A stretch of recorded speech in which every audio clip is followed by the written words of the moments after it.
محمد امین ابراهیمی رو در تصویر مشاهده میکنید. سرمربی تیم شاهین که همین چند روز پیش خالش رو از دست داد. او 12 تا پسر خاله داره به اندازه یه تیم فوتبال که 2 تاش از دنیا رفتن.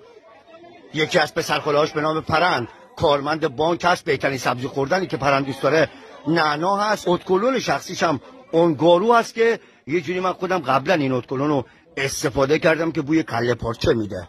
2 تا پسرم داره، پرند به نام امیرعلی و امیرحسین که امیرحسین نوازنده هست. 3 تا شماره 10 داره تیم بندرگز. من گلابی دیگه نمیدونم با چجوری گزارش کنم. از روی جورابم که نمیشه، کفشم همینطور تقریبا شبیه هست.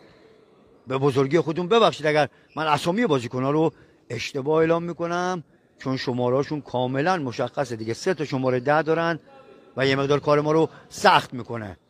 سوباسا هم شماره 10 بود در فوتبالیستا. انصافا هم خوب بازی میکرد، بازیکن با کیفیتی بود. سوباسا واقعا خوب کار میکرد. تبریزی سرمربی تیم بهشهر جوان رو مشاهده میکنید. 73 سال و 5 ماه و 25 روز سنش هست.